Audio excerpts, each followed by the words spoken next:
Bienvenue dans le vestiaire avec Nicolas Saint-Pierre. On va parler dans l'entier de la Ligue nationale et certainement avec ses commentaires toujours pointilleux. On laisse la parole à Renaud Lavoie. Rumeurs, transactions, nouvelles, des échos de vestiaire. Il est un des meilleurs informateurs de la LNH. C'est le temps de faire le point avec Renaud Lavoie. Un être polarisant pour les bonnes raisons qu'on accueille 2 fois la semaine dans notre humble petit vestiaire. Comment allez-vous, mon cher ami?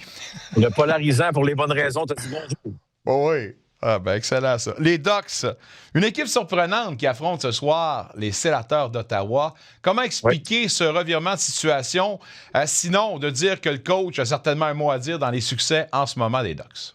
Oui, exactement. Donc, tu amènes Joel Quenneville, qui est quelqu'un qui arrive évidemment avec le couteau entre les dents pour démontrer au reste de la Ligue là, que ça a pris du temps avant qu'on lui donne la permission de revenir. Puis c'est peut-être une erreur, c'est ce qu'on voit. Mais il ne faut pas non plus oublier certaines acquisitions. Jacob Trouba, qui connaît des bons moments avec les Ducks, comme tout le monde le sait. Chris Kreider, qui a aussi été acquis des Rangers de New York. Je regardais hier Radko Gudas, qui a été capable de blesser 2 joueurs des Bruins sur une mise en échec et un combat. Bref, tu regardes tout ça, puis tu te dis que c'est une équipe qui est difficile à affronter. Il y a une raison pour ça, c'est qu'on a de plus en plus de vétérans qui sont capables de faire la job.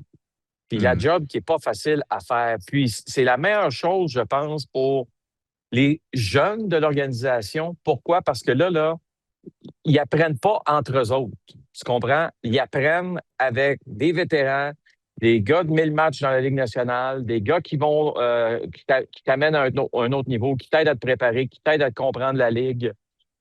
Puis c'est facile des fois. Ça fait peut-être des acquisitions qui sont importantes, t'amènes le bon coach. Ça aussi, c'est extrêmement important.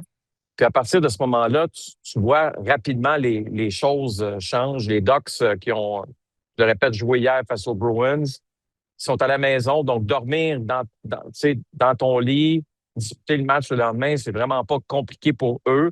Ça va être tout un défi pour les Sénateurs d'Ottawa qui vont devoir répondre, là, évidemment, avec sûrement un surplus d'énergie, parce que ça fait quand même un petit bout que les Sénateurs n'ont pas joué, mais aussi profiter du fait que plus le match va avancer, plus ça va être difficile pour les Ducks. Mais c'est pas un acquis. Parlant d'acquis, moi, quand j'ai vu les Flames jouer mardi soir à Chicago, puis jouer hier, mercredi, donc, à Buffalo, je me suis dit que les pauvres Flames n'avaient aucune chance de gagner ce match-là. Je me suis fait avoir parce que, justement, probablement comme les joueurs des Sabres, on pensait que ça allait être une marche dans le parc. Alors, il faut que tu dictes la rencontre. Si les Sénateurs sont en mesure de dicter la rencontre ce soir, c'est sûr qu'ils ont de très bonnes chances de remporter ce match-là. Sportsnet faisait son power ranking, son classement des meilleurs entraîneurs et place Quenneville au 6e rang. Un peu sévère qu'il place Travis Green au 19e rang, cependant. Es-tu d'accord avec ce classement-là? Peux-tu me dire qui sont les 5 premiers avant Joël? As-tu la liste devant toi? J'ai pas la liste devant moi, mais je peux te donner les 5 derniers, par exemple. Oui, mais c'est ça. Mais je suis probablement que Martin Saint-Louis est là-dedans. Mais dans les 5 premiers, là, si tu regardes, puis ça, c'est quelque chose, j'invite peut-être les gens, pas nécessairement à mettre de l'argent là-dessus, mais... J'ai ici, Caroline, pardon, t'as Jared Bednar, premier, deuxième, Dallas à 3e, New Jersey, 4e, Anaheim, 5e. Boy. OK. Celle-là sur Horizon, à Dallas, j'ai été un peu surpris, je vais t'avouer. Oui, puis Jersey aussi. Mais c'est pas le moment de commencer à pointer du doigt tout le monde et dire que ça, c'est une erreur ou pas une erreur. Ce sont quand même de très bons entraîneurs. Sont-ils tous meilleurs que Joel Quenneville? On y reviendra. Tu comprends ce que je veux dire? Oui. Moi, ce que j'aime, puis c'est là où je voulais m'en aller, c'est que si tu veux avoir une bonne idée de ce que la Ligue pense, va voir les preneurs au livre parce que tu peux mettre de l'argent. Là, puis je ne dis pas aux gens de faire ça. Juste leur donner une idée de qui est celui qui domine présentement dans la Ligue nationale et qui risque de remporter le trophée Jack Adams. Et pas besoin de te dire que Joel Quenneville est un. Garanti. Martin Saint-Louis était dans le top 2 là, jusqu'au cours des derniers jours. Là. Je ne vais pas voir ça tous les jours, mais c'est sûr que Joel Quenneville, les chances qu'il remporte ce trophée-là sont très grandes. Ce ne sera pas la première fois dans sa carrière non plus. Alors, tu sais, il faut prendre tout ça avec un grain de sel. Je pense que c'est très sévère, effectivement. Des bons coachs dans la Ligue nationale, là, il y en a partout. Regarde les Blues de Saint-Louis présentement. Est-ce que Jim Montgomery est soudainement un mauvais coach? Non. Mais ça ne marche pas là, présentement là, pour les Blues de Saint-Louis, comme tout le monde le sait. On tente de sortir la tête de l'eau, etc.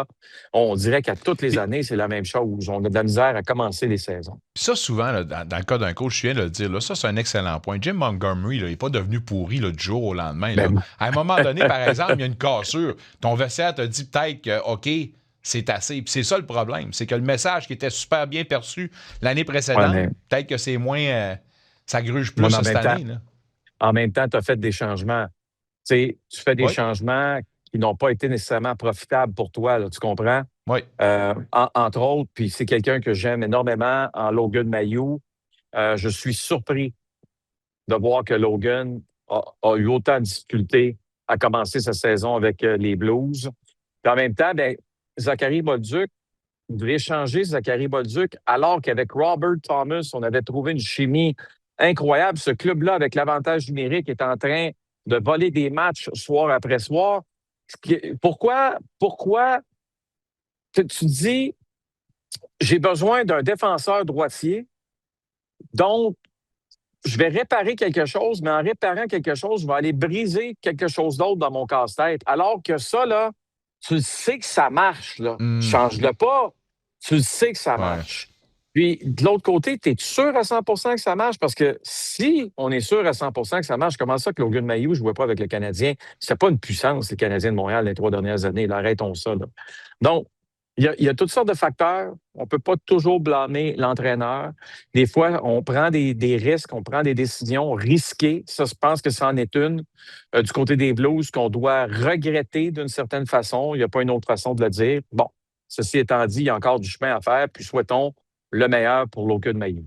Parlons des Canadiens ce soir qui ont rendez-vous avec un club qui a gagné ses 2 derniers, les Capitals de Washington. C'est certainement un bon défi parce que Montréal a ses propres défis et doit certainement retrouver le droit chemin. En ce moment, il y a des inquiétudes devant le filet, plusieurs blessures. Comment tu vois le match de ce soir et ce que représente le défi des Caps?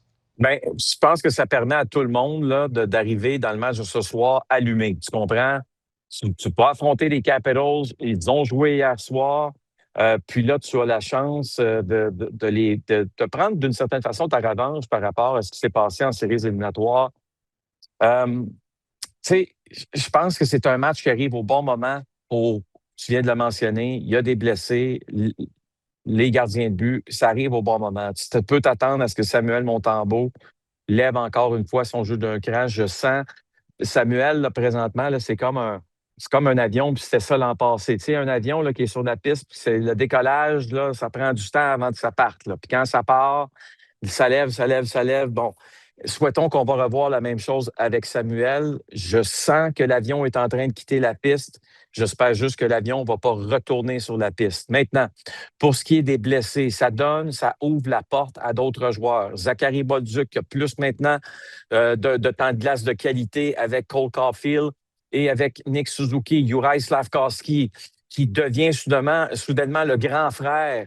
C'est incroyable de dire ça. Alors qu'il joue avec Demidov et avec Oliver Kapanen. C'est un trio qui peut faire des bonnes choses. Puis en même temps, tu as parlé de blessés. Je reviens là-dessus. OK, Joshua Roy va nous donner quoi ce soir? T'sais, il faut que Joshua connaisse un bon match. Jared Davidson sur le 4e trio. Il faut que Jared Davidson, on le voit comme on l'a vu dans son premier match face aux Bruins de Boston samedi soir. Ça donne la chance à des joueurs de se faire valoir face à une équipe où tout le monde dans ce vestiaire-là aujourd'hui va être craquant en disant « Pas vrai, là, qu'ils vont venir nous battre encore une fois ce soir. » Next man mentality. Ça aussi, c'est un gros facteur. Puis si les gars peuvent être capables de remplir ce rôle-là, c'est pas dans toutes les équipes. Non, puis il faut que tu le fasses. Quand, tu sais, des opportunités, là, à part quand t'es choix de première ronde, top 10, top 15, des opportunités, là, t'en as une puis un autre, OK?